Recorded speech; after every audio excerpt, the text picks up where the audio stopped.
Sarcoma Stories is a podcast created by Sarcoma Foundation of America to highlight the voices and experiences of patients, survivors, and care partners. After listening, be sure to join our Sarcoma Stories podcast Facebook group to connect with the community and discuss the episode. Follow us and enable notifications on Apple, Spotify, or your favorite podcast platform so you don't miss new episodes. You can also find all episodes and information on this subtype or your subtype on SFA's website, curesarcoma.org. Links are in this episode's description.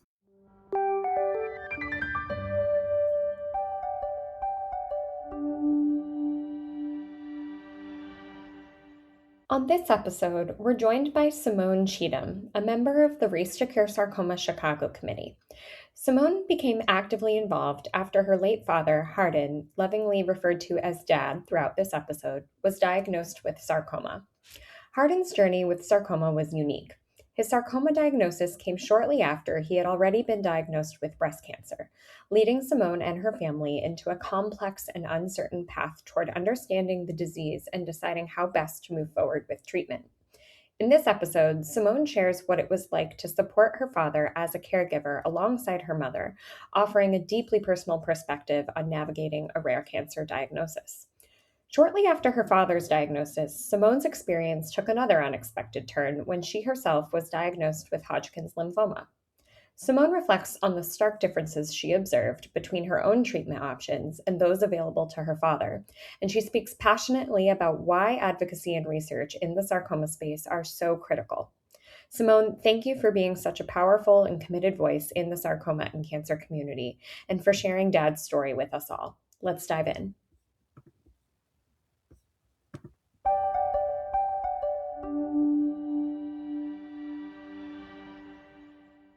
Welcome back to Sarcoma Stories, and welcome if this is your first time listening. My name's Tasha. I'm one of your hosts. Hi, I'm Brandy. I'm your other host. Today we are joined by Simone Cheatham, and Simone is here to talk about her father. So I will let Simone introduce herself before we begin. Simone, take it away. Well, hello, everyone. Again, my name is Simone Cheatham.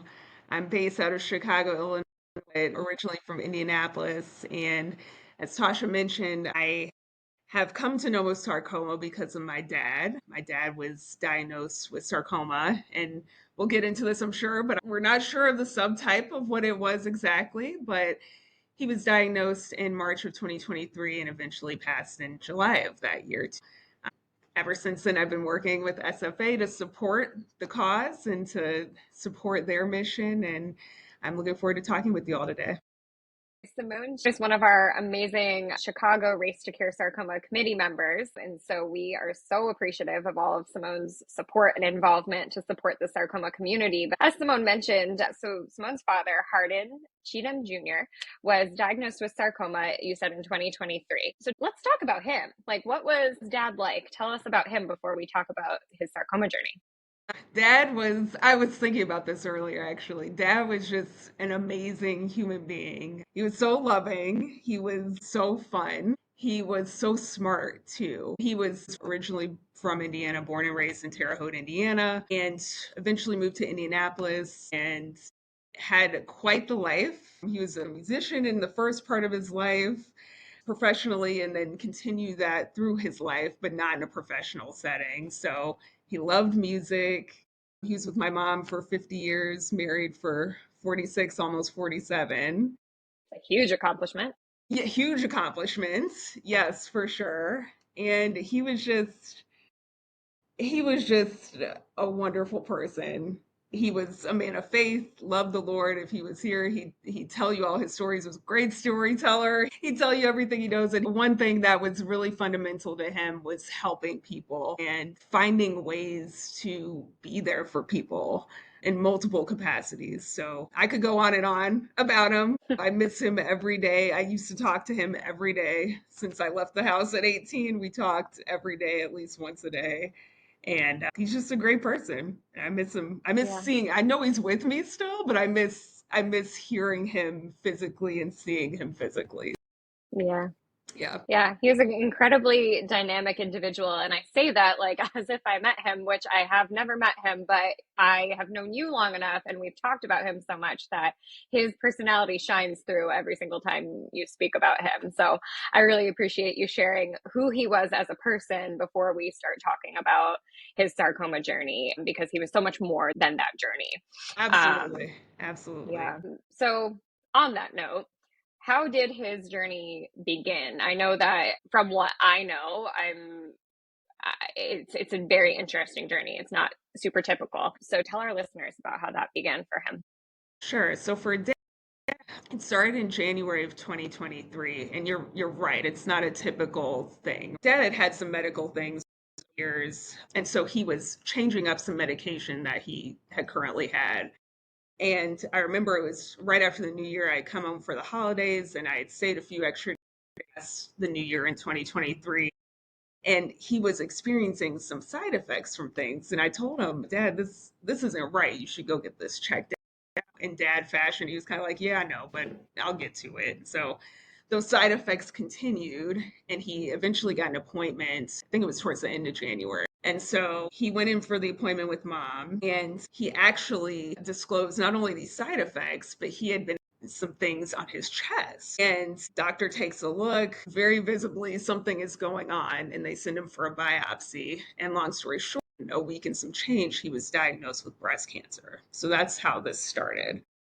And so, of course, as with any cancer diagnosis, they start the appointments, they start looking to do some type of grading and staging.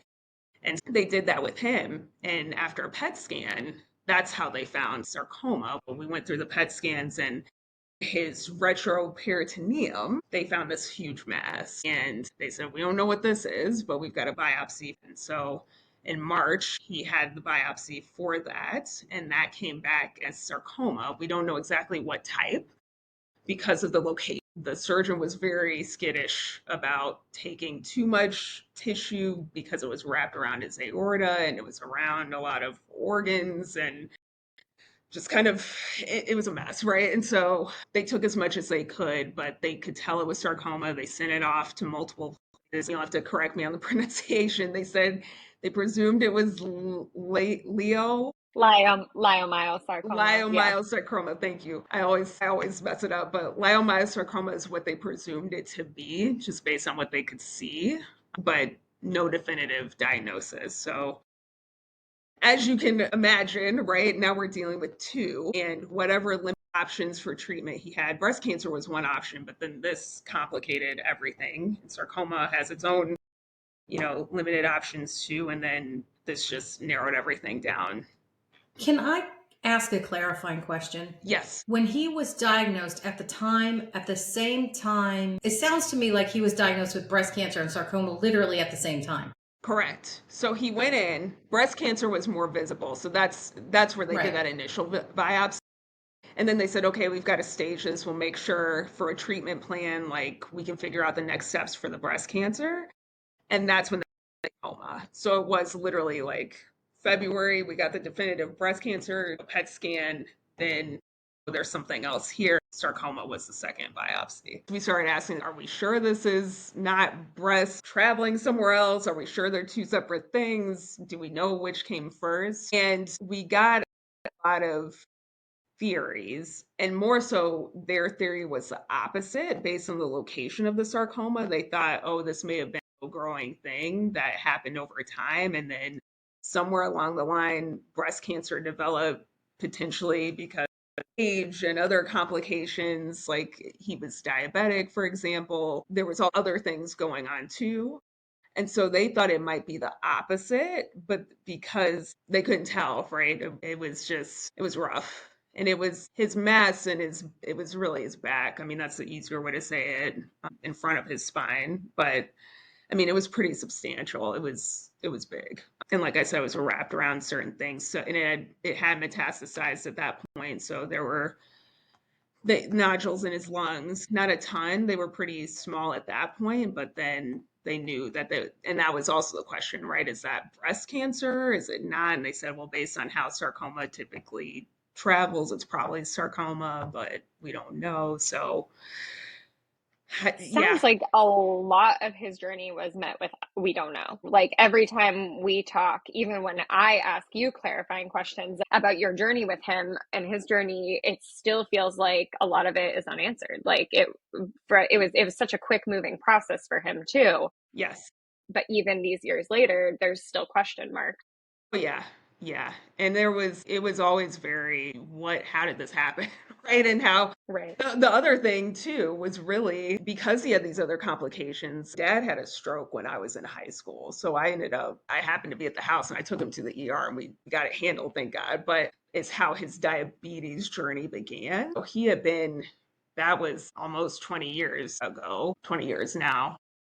But he had been going to the doctor all this time, right? So he had been seeing people and on these medications and different things. And so that was also, I think, kind of the shock of it too, is he was doing his due diligence to a certain extent of, he was getting lab work done.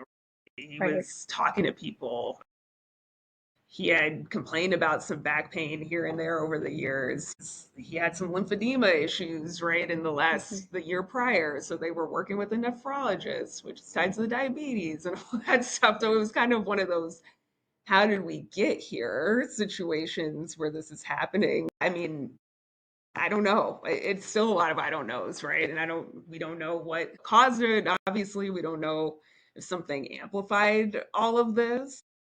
To the care team's credit, they tried, right? With what they had. They had some genomic testing done. They called up and we were on three-way call and they were talking about, hey, there's some clinical trials that might be an option, but because you have two types of cancer, we can't open that up for you at this point. So it was a lot of we don't knows and then a lot of like, we'll sees. Yeah. Maybe this could work for you, but right now it's not happening. It's hard not to talk about the breast cancer with the sarcoma because what took precedence when you're sitting there with the doctor and they're saying, here's your treatment journey? As you said, because he has two cancers, he doesn't qualify for a clinical trial because then which one do you go into for what? So when you're sitting there having this conversation and they say, how do they say to you, okay, we're going to treat the sarcoma first? Or what is that conversation like? And that's exactly what it was. So, of course, before we did the PET scan, we met with a breast cancer oncologist first. And that's how we got that started. He actually introduced us to the doctor, the oncologist for sarcoma that they had. Someone that was considered to be like the sarcoma specialist for the state. We'll leave that for what it is. But she came in and introduced and walked through the options with us and said, there's not much, right? And we've got this genomics testing that we're working on. There's some options, but sarcoma is going to be the aggressive one between the two, right? Or the more aggressive. We know that. It's likely that that's what's in your lungs at this point. We know that too. Our goal is we're going to try to tackle both as best as we can and hoping of slowing down the sarcoma and seeing if we can get some treatment there to work. And so the first line of defense, and that's really what you described, Randy. I mean, that was it. It was like we don't have a lot of options to start with, and this is what we got. And we're going to try our best with this. And it was doxorubicin. He did 3 cycles of that, 3 weeks at a time, heavy doses. And in June, we did the refresh PET scan to see how things were going, and it wasn't working, right? So for the breast, it had done something, it had done its job to a certain extent, but for sarcoma, it didn't. And so it metastasized further. He ended up with like a mass pushing against his esophagus, which we noticed because he was struggling to eat. But I remember having a conversation with him. I would come home all the time, and we can talk about that too on the caregiver side because I had to be in Yeah. Chicago for work. But then I would Right. travel down for all his appointments and go back and forth just to help mom too and be there for support. And Yeah. every time I would walk in, he'd show me something different. So it got to the point we were sitting and trying to eat together at dinner or something, and he would have these pills. And he was like, I used to be able to take them all one at a time, and I can't do that anymore. I have to do it very deliberately, individually, because I Yeah. just can't swallow the same way. And I was like, that's all right, Dad. I mean, you just keep going. We'll deal with it. So but long story short, it was doxorubicin. Had the scans, didn't work. Gemcitabine was the second Mm-hmm. one that he tried. And he only had one dose of that, and then he had a cardiac arrest and was in the hospital until he passed. So yeah. And he never fully recovered. But yeah, I mean, he fought.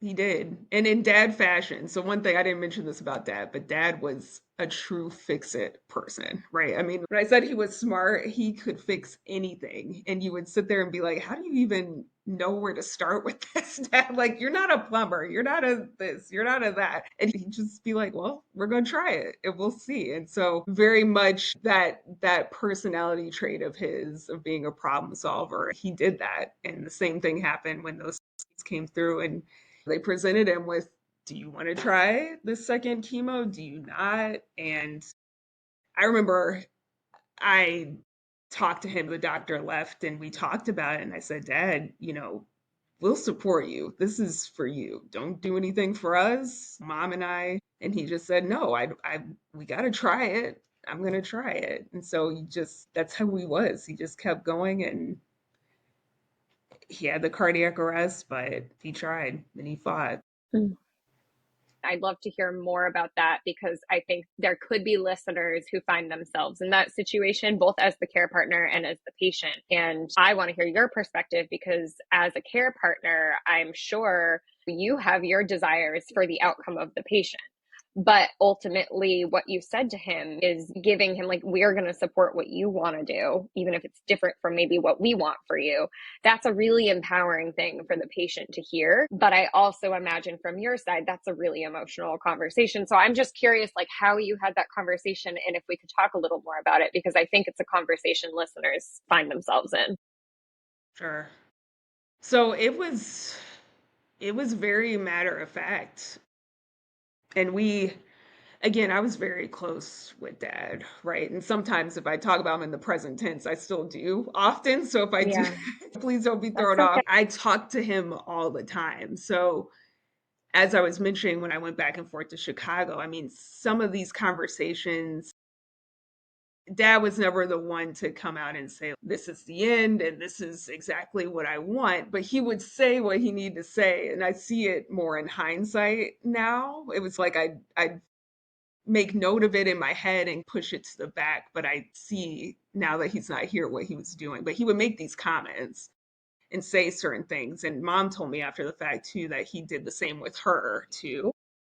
And so there was one point after his first chemo, for example, where he had gotten sick and he ended up in the hospital, and they came in and they started talking to him about planning and, do you want a DNR? And dad was adamant, no DNRs for me, do what you got to do. And so we made, of course, we're sitting there, and again, it's the conversation of, well, dad, are you sure? Like, it's up to you. Yes, that's what I want. So he was not one to shy away from telling you what he wanted, but he wouldn't have like a sit down conversation of, this is what I want specifically. Always very prepared, but never that. I think personally, I think he did that for us too, because he didn't want to put that on the table of, this might Yeah. really be it. I Yeah. think in hindsight, I think he knew how bad it was, but he would just make comments, right? And so we knew, for example, one, he didn't want a DNR.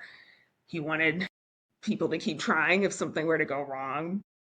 And there were periods in the house where he would say certain things about how he would want certain things to go, and with treatment, if he was really weak or what he would need, and just little comments here and there. But that one time in particular, when we had that follow-up PET scan after Dr. Rubison, I was the one that broke down in the doctor's office. So that's why the doctor left, because I started crying.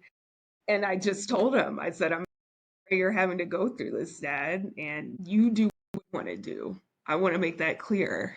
And he said what he said, right? Well, I want to keep trying. And so I said, that's up to you. We'll support you in it. But I think, one, it was just that matter of fact. That's just how I felt. That's just what came out. And I was there for him. And I would encourage people. It's not an easy conversation. Again, I was doing it through tears. And there's a pain that comes with that. But when you love that person, love is also respecting them too, right? And what they want to do and how they want to live. And so it's not easy. to have the talk, but I think it's worth it. And it doesn't have to be, drawn, like I said, it wasn't drawn out with dad, right? And we didn't have that long talk of these are all the things that I want, and this is exactly how I want a service to go, and things of that nature. But we had the relationship enough where he said what he needed to say in the times that he needed to say it. And he gave us enough of the information that we needed to make those calls. Yeah. If you haven't had the talk, it's not easy, but do it in some No, way it's that not. makes sense, right? I think that's a great point. I lost both of my parents and both had cancer. And the change between my mother's journey and my father's journey, she was a nurse. So I've always felt like her journey was easier for her than it was for me, which is terrible to say out loud. But she was the one who would initiate those conversations. But I do remember the DNR conversation, and I remember exactly where we were sitting when we had the conversation. And do you want to do it? And how painful it was because I was afraid of her answer. Yeah. But it was up to her. Fast forward to my dad's journey, and he was very adamant after his first round of chemotherapy and said to me, I'm never going through that again. Yeah. I'm just not doing it. And, there was a time when I wanted him to get into a rehab, and you have to stay in the hospital, you have to do these things. And he said, I'm going home. And I had to accept that. And it was his journey. So it's interesting where you say have those conversations, but it is difficult. You're absolutely right. It's difficult to do. I think it's even helpful to hear for our listeners, even if you're not at the point of things possibly going in the direction you don't want them to go in, at any point in the journey, I think that's a hard conversation to have as a care partner. But what I think from the patient's perspective is like, that's also such an empowering thing to hear at any point in the journey, is just saying like, it's your decision and I'm here. But I can only imagine how hard that is for the care partner, because when you verbalize that, you are really letting go of like, it truly is their decision. But what you said, Simone, I think it's so helpful to hear of. That's also a form of love, is respecting that person's choice. And ultimately it is their journey to walk, and you are supporting them. But that also leads me to, you're part of the journey as the care partner. And so I'm curious for you, where did you find your support as the care partner? You're supporting your father, but where did you find support? Yeah, that's a good question. I think it really comes down to the cliche of family and friends, and just leaning on people for it to show up for the love that you need, right? And what I mean by that is I think people often think of support as, I have to give money, or I have to do, sometimes people feel like it's a grand gesture, right? And some of it was just, hey, just sending a text to say I'm thinking of you, or I have a group chat with friends that have become family, and it's just keeping up with those conversations so you feel some level of normalcy at times too, right? And sending a meme, or a link to something that's funny or something lighthearted. I think those were the people that showed up for me and just checked in regularly, said, what do you need? Of course, people gave things and showed up in different ways across the board, but it was really family and friends. And then our family, faith is a really core part of us too. And so leaning into that, because these are the times where you got to lean on it if you're going to talk about it and be, I mean, this is when it shows up, right? And so Yeah. really for us, and I think for all of us, right? For myself, for mom, for dad too, I know in particular, faith was probably the thing that kept us going, and really we felt grounded because we felt like, okay, God is with us regardless, right? We're going to keep moving, and we're, in the end, whatever happens, we're going to be okay. So that's really where the support was. I will say too, from a work perspective, and oftentimes I think it depends on the workplace, but if you are, I'm in HR, so I know of what's available to me. We can always talk about that too, right? If anybody has Yeah. questions about like what type of care is available from a federal perspective, state, and what policies your company has in place. My workplace was very supportive. I told them, not in extensive detail, but I did tell, this is what's going on. I'm helping with my dad. I'm going to be gone these days. And not only the people that I work with directly, but the people that I support from an HR perspective were very supportive of that and worked with me quite a bit. So I was very grateful for that too. And that's an element that It's a different type of support, but it's needed, Yeah, particularly for caregivers. that's incredibly necessary. And we actually have conversations about the patient and managing work on this podcast, but Yes. we have not really talked about the care partner and managing work. So I'd love to talk about that. How did you manage working and caring for your father at the same time? Like you had the HR supports, but yeah, how did you manage that? In hindsight, I just did. And I don't know if there's a way to say that differently, but I was traveling a lot. So I would, and it's not far. So Chicago from Indianapolis, it's about 200 miles. So driving, it's like 2.5 to 3 hours, depending on your speeds.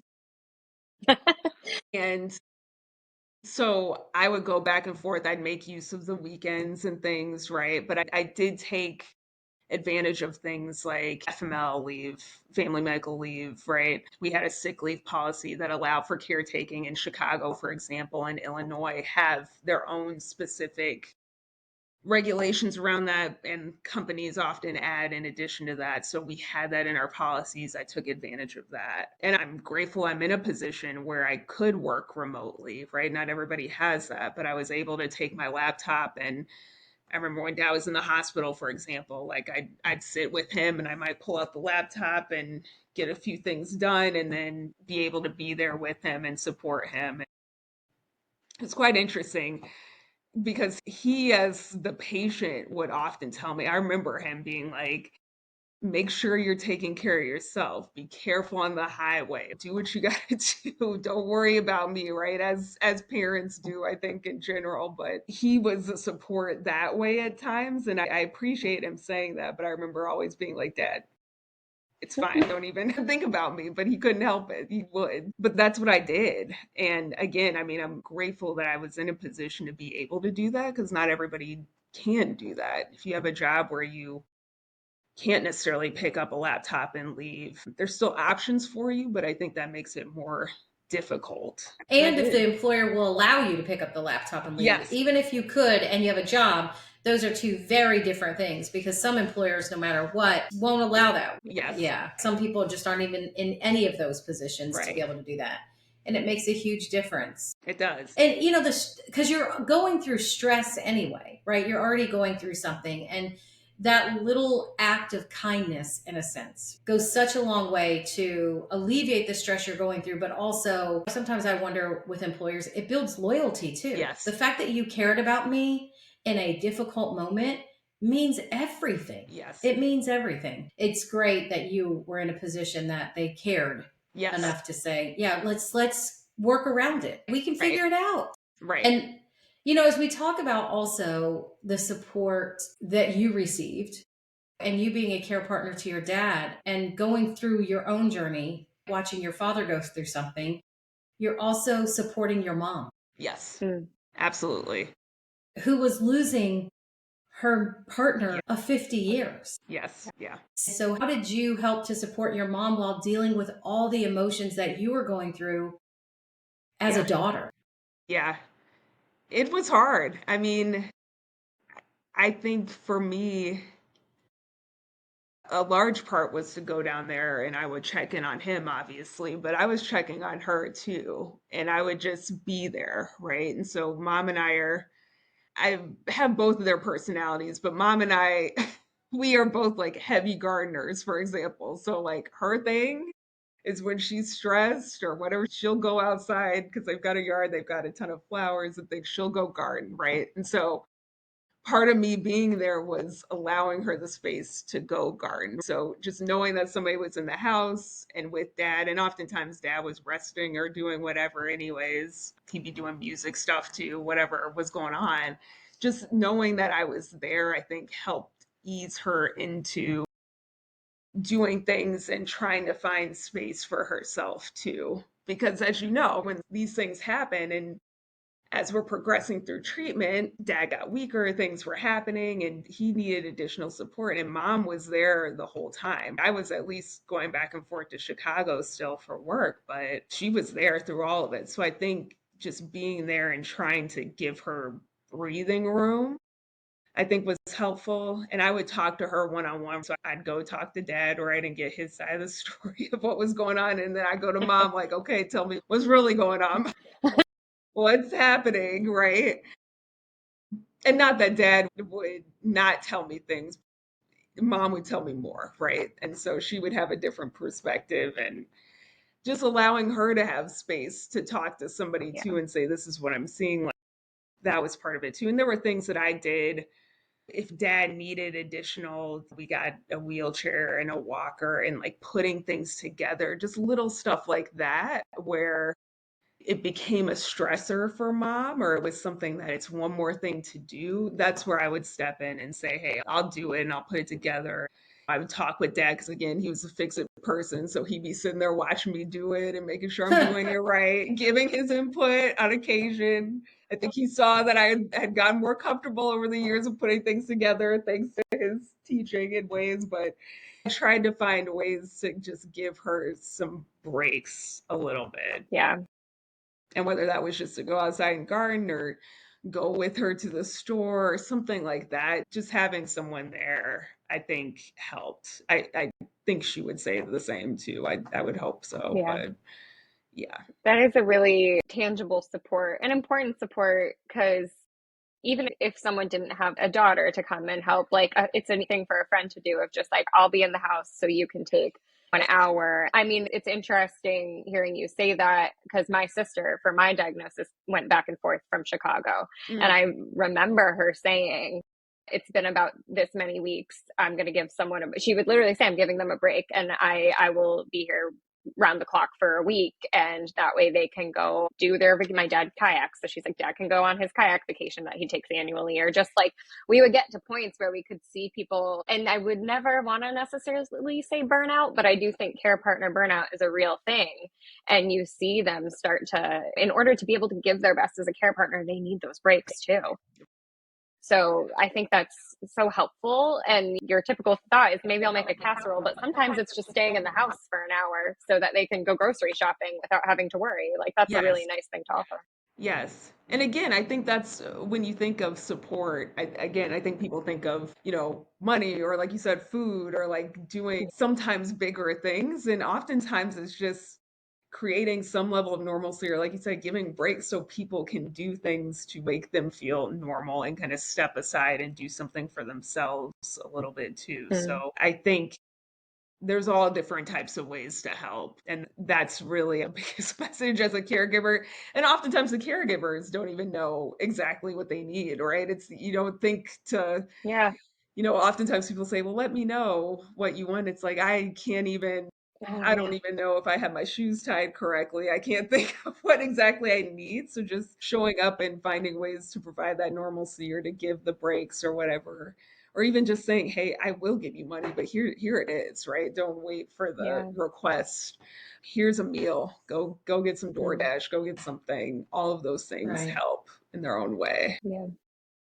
Totally. Well, and I think you have this perspective as a care partner, and I know I really value your input because you have a dual input that is different than most. And again, your journey takes a little twist here that is unique. So if you could share a little bit about that and how you kind of went from caregiver to patient, I think that's an important part of your journey because you have a very unique perspective of being in both the patient shoes and being in the care partner shoes. So it's interesting because my patient story started in November of 2022. So right before dad stuff, I went in to my annual physical, was fine, no symptoms of anything, just getting checked out, and got some blood work done. And my alkaline phosphatase was sky high out of nowhere, right? So nothing else was really out of whack, just that.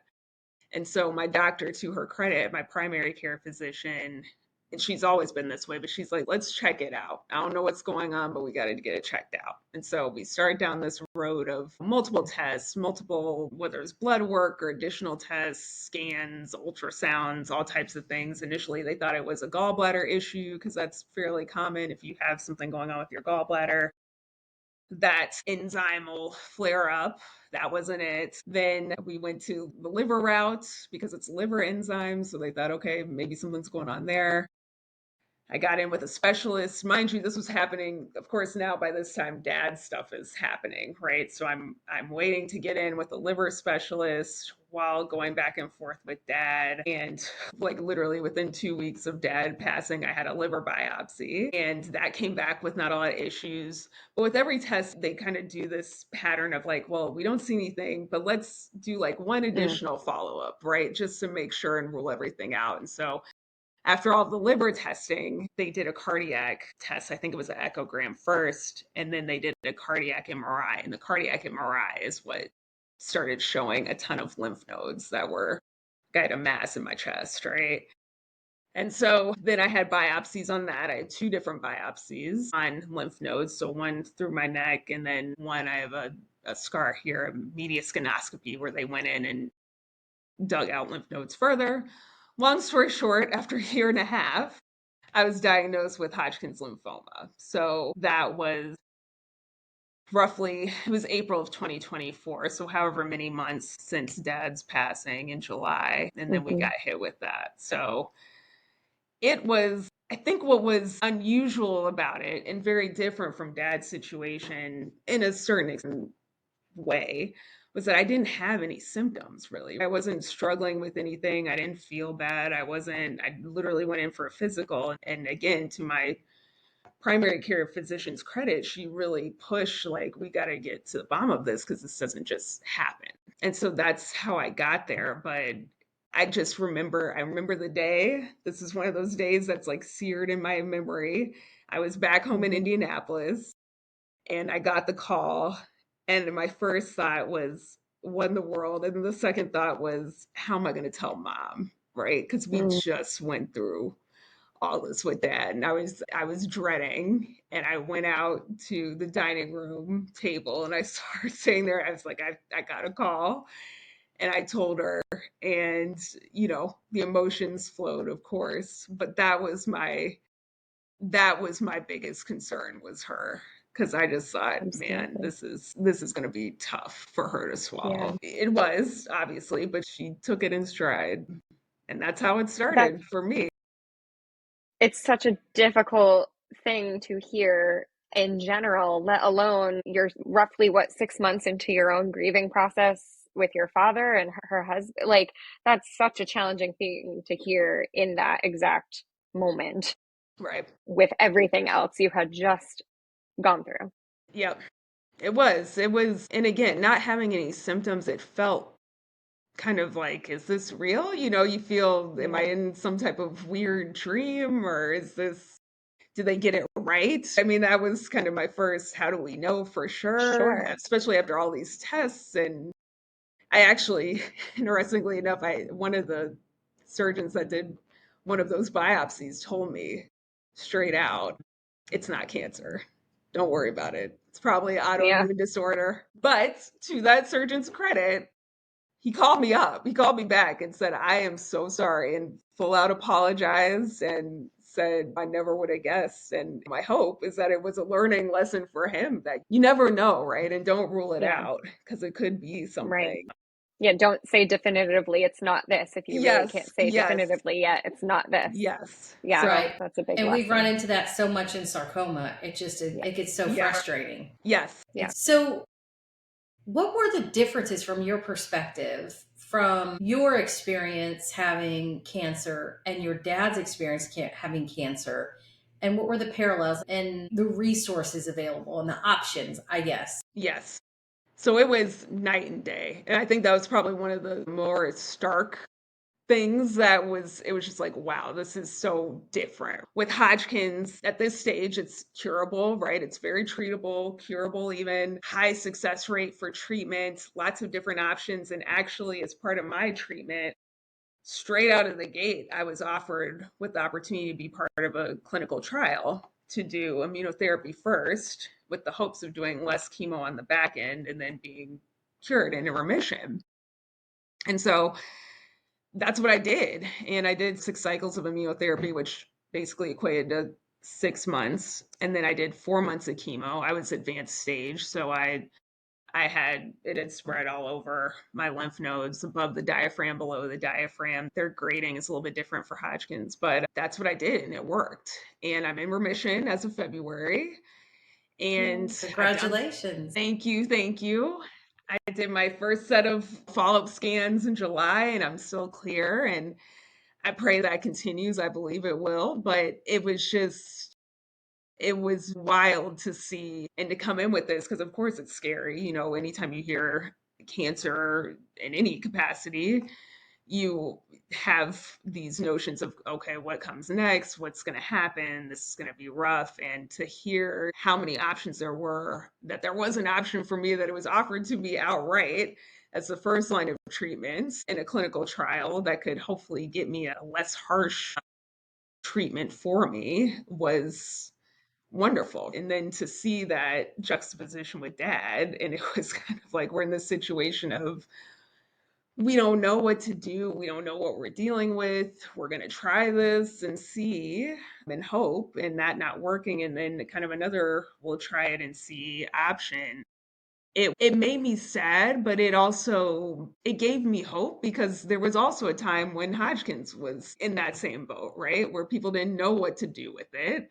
And because of research, because of dedication to getting it out there and making it a well-known thing, and you have other societies. I think Blood Cancer United is the official term now for Yeah. Leukemia and Lymphoma Society, right? I mean, people galvanize behind these things. We see it with breast cancer too, right? And all of these different types of cancers where there has been movement, because people dedicated themselves to moving that needle and pushing for it. And so that's why I'm grateful for SFA, honestly, and why I hope my support has been helpful for you all too, because I'm really passionate about seeing that move, especially having experienced it myself and seeing the difference of, when there are options and when there's research and when people can get the access to the care that they need, we can do a lot of good. And hopefully there's a point where it's cured, right? And we got something right away, or we can figure out how to prevent it completely or whatever. But at least until we get to that point, if there's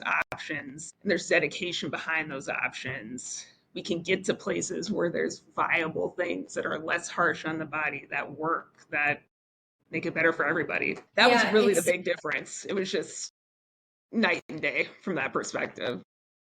Right. You're right. The lack of resources, that it's treatment options, it's information, Yes. it's doctors who know how to care for someone who has a sarcoma diagnosis, it's pathologists that know how to accurately and effectively diagnose sarcoma. There are just unique challenges that people who have a sarcoma diagnosis face that is very different than other cancers. I'm glad you raised that point, because it is a challenge that we have in sarcoma of lack of investment in research. Look, the path to a cure is research. The path to new therapies is through research, but it's also through regulatory. It's also through public policies that we have to focus on as well. Because even if we have this great research, if we are limited by regulatory policies that are in effect, that are obstacles to our progress to actually getting therapies to the market, then we're not going to get therapies to the market. I think the one thing that with Hodgkin's you hear a lot is that this is like one of the best kinds to get if you do get cancer. So, which, okay, also it's like, well, nobody wants cancer. Hearing that and understanding what people mean by that, but seeing that difference of, there's so much dedicated, to your point, whether it is a treatment. That's, of course, as the patient, that's what I saw the most. But the access period, the regulations, policies, all the things that you mentioned, there was openings for that to progress for Hodgkin's. And you see sarcoma, and it's like, it's not even, at least in Dad's situation, it just wasn't close. There wasn't anything that was even really a, hey, this will likely work, right? There wasn't even that. It was, again, it's a wait and see. We'll try it. We'll see if this will do anything. And unfortunately, in his case, it didn't, but it just wasn't there. And so definitely a massive gap. But again, I mean, my hope, and I continue to hold on to hope, is that with sarcoma, there will be a day when those opportunities are more readily available for everybody. And of course, we're talking about treatment, different things. I think part of it's location too, right? I mean, we were in Indianapolis, which is a pretty formidable city, right? It's not a very small rural town, but even that against Chicago and the options that are here. And I know we talked about the treatment options that were presented to Dad, some of the clinical trials that he wasn't eligible for initially, but even if he was eligible, they were in different states, right? And so for him, we had that talk, right? Like, hey, Dad, are you willing to pick up and travel? And he was just like, no, I don't want to go. I want to be in the house, right? So, like, you're having talks like that too. Like, well, let's say we get to that point. Are you willing to go? Are you able to go? Right? I mean, that's part of it too.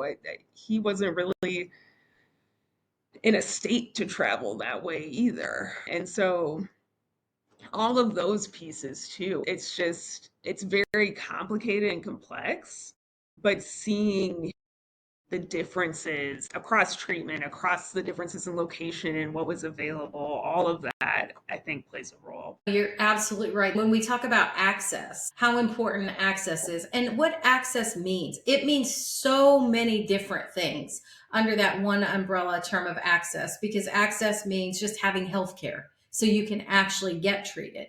That's one piece of it. Another piece is having therapies that are covered by insurance, or if there's a therapy that comes to the market, people have to be able to actually get it. But then access in sarcoma is also, you can't just walk into any oncologist and they have treated sarcoma. Even if there is a clinical trial, it doesn't mean it's offered everywhere. It's often offered in very few locations. So a journey of sarcoma often involves that exact discussion that you had with your dad. So access means so many different things. Financially, can you go? Financial, can you go? Right. Right. Do you have the money to be able to do that? Right. Right. I mean, right. it means so many things. Right. And when we have our advocacy weekend and we're up on the Hill, one of our biggest messages is from all of our advocates up there is, you have to pay attention to the unique challenges that a person diagnosed with sarcoma has that is different from other cancers. We're not saying they're less important. We're saying we have additional things that we have to figure out. And until we do that, we cannot make the progress that we need to make. But I do want to make one last comment too. You see this progress being made in other cancers. Well, I can tell you, Simone, that if SFA has anything to do with it, we're going to see that same progress in sarcoma. Absolutely 100%. And we do appreciate your help with us in doing that and being a big part of making that happen, because we can't do it without everybody coming together to do it. I get very passionate about this because you do the best you can with what you have, Sarcoma patients deserve better than, I mean, all patients, Absolutely. but in this case, sarcoma patients deserve better than, well, we'll just do the best we can. They deserve way more. Absolutely. Absolutely. After you had the conversation about we can try this, but it was so limited, was there a conversation amongst you guys that said to say, okay, that's it? I mean, was that any reaction that you all had together, or was it sort of like separately, like, oh wow, there's nothing? Yeah, I don't know if we had a specific talk around it, but I do think, and Dad was very passionate about helping others, about access. I mean, he was very politically engaged, I will say that. And so I know we had talks about, how is this from a policy standpoint? How is this okay? Just from the larger perspective of, there's got to be options. There's got to be things that we can do. And I know we had talks about, like, if you make it to the other side of this, Dad, maybe you can be like a case study one day of, maybe you can help towards research or whatever, because your case is so unique. We talked about how unique he was all the time in a positive way, but also really, I mean, to the sense of situation that has happened. And yes, it's very rare, but how many other people have experienced, maybe not his exact thing, but in this case, sarcoma, right? How many other people have been denied care or didn't have the access or whatever the case is? I mean, we would have broader conversations about that even before his diagnosis, right? So I don't know that we had one specifically with regards to the treatment options, just because honestly, we're probably in the whirlwind so much that we just didn't get there specifically. But we talked a lot about these things from a broader, like, political standpoint, and just in his life too. I mean, his mother had multiple myeloma, his dad had a number of medical issues over his life, and there was a lot there that we would talk about from a policy perspective of, in their situations, for example, financially, physically being able, it wouldn't have happened there either, right? And so how do you make it so that everybody has a chance here and are afforded the same opportunities? We would have those talks regularly during his diagnosis, during his journey, and before, quite a bit too, because that's just how he Yeah. was. He was, and in his life, he experienced that a lot too. He was a caregiver for many, many Right. in his own right too. When he was first diagnosed, we were driving home and it was just, they give you the treatment book or whatever it is, the notebook, right, with everything. And we poured over that. Of course, I was Googling stuff. I found SFA. We were trying, and it moved so quickly. Honestly, Yeah. in hindsight, it felt like a long time, but you look back and it's like, it wasn't that long. If we had had more time, I think we probably would have leaned on SFA more and reached out for additional things, but it was quick for us. But I remember writing back and it was just like, okay, we're going to try this, we're going to do it, and we're going to do what we can with this. But it was like, what else is out there? I was looking up things like retroperitoneum. Like, what's this? What, like, what type of sarcoma is found in the retroperitoneum? Because they aren't telling us, right? So I'm trying to look up my own stuff too. And we were talking about that, and we did things like that, of course. I know you're not supposed to be the Google doctor, but Hard not to. in this situation, It's hard not to. What else are you yeah, going to what do? else is there, right? So Yeah. if you're being told we don't have much, of course you're going to start reaching out and looking for resources. But I think I reflected on it more being the patient after Dad had passed. It was seeing that, and unfortunately having to be in that situation as a patient. It was eye-opening. I knew there were other options for different types of cancers, but when you're in it, you're just like, wow, it's just different. And I remember I Yeah. told Dad, another talk that we had, I was like, look, if you want to come up to Chicago, there's different doctors up here. We can get you in with, I'll do my best. Like, and he was still like, I just want to be at home. And again, I think he also wasn't feeling well, didn't feel like he was up to travel, probably wasn't even that short of distance, but it was extremely limited, and you make it work with what you have. But again, the hope is that, and I know you said that SFA is pushing that forward, and I know that you all are, but that's the hope you hold on to, is that we get to that place, hopefully, where it's cured and it's done. But up until that point where we have these options and they're available for everyone when they need it. Absolutely. It can happen. It can happen. We just have to come together as a community and build that momentum even stronger than we are now. I know we're making progress in sarcoma. We can't give up.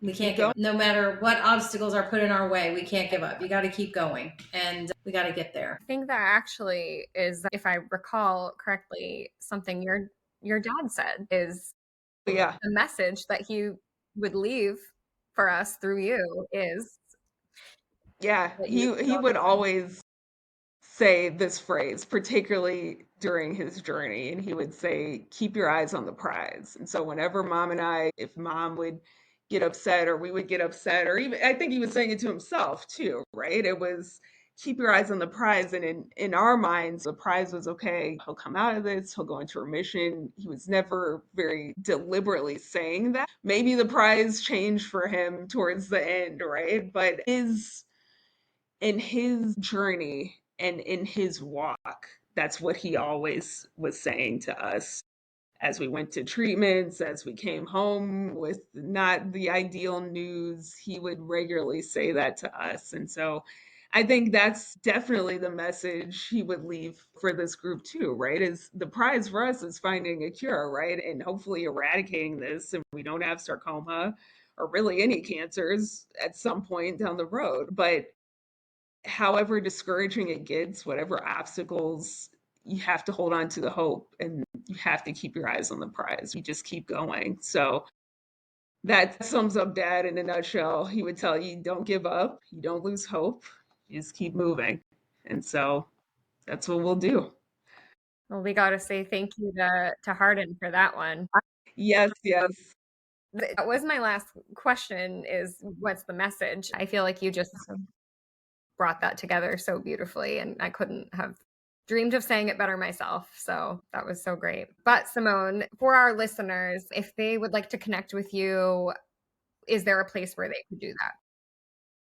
Yes. So they're welcome to email me. My email is my first name, Simone, Simone, as in Michelle, Cheatham, Cheathan at gmail.com. I'm on social media, but I'm not your most active. LinkedIn, you can find me. So Yes. find me on LinkedIn. I'm on Instagram too. And my Instagram handle is it's Simone Michelle, but there's some underscores there We'll too. link So it. I know you have it, Tasha. So We feel will free. I was gonna say I'm usually on it to follow like restaurants and stuff going on in Chicago. So I'm not the most active, but email, you will find me. LinkedIn, you will find me. And then, yes. I follow SFA though on IG, I will say. So I appreciate the content.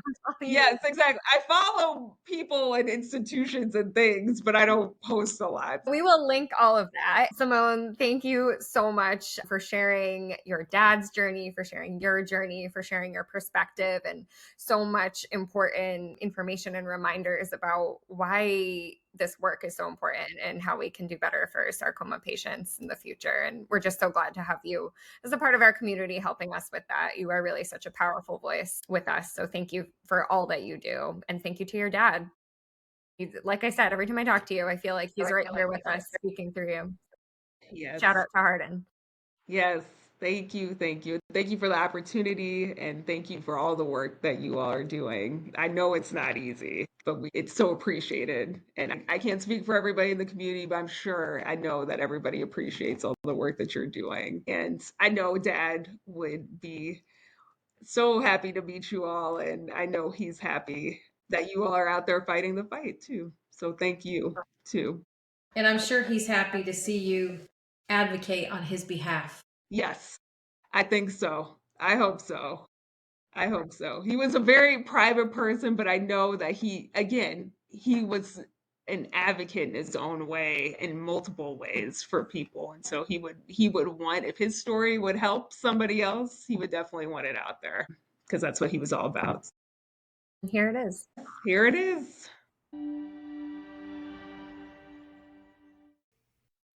Thanks for joining us today. Did this episode resonate with you? You can join the discussion about this episode in our Sarcoma Stories Facebook group, linked in the show notes. If you found this podcast helpful, your feedback is incredibly valuable and helps to create more awareness about sarcoma while sharing vital resources with someone who may need it. Be sure to leave a rating and review. Thanks for listening, and we'll see you next time. SFA created Sarcoma Stories to highlight the individual stories of sarcoma patients, survivors, and care partners. To amplify the many stories we consistently hear and bring together the broad range of lived experiences of sarcoma patients, SFA has also created a Sarcoma Journey Survey. This survey is vitally important as we need to collect data for sarcoma subtypes to help advance research and effective treatments and put data to the stories we consistently hear. To learn more about this survey and to take the survey yourself, please head to the show notes and you'll find the survey link.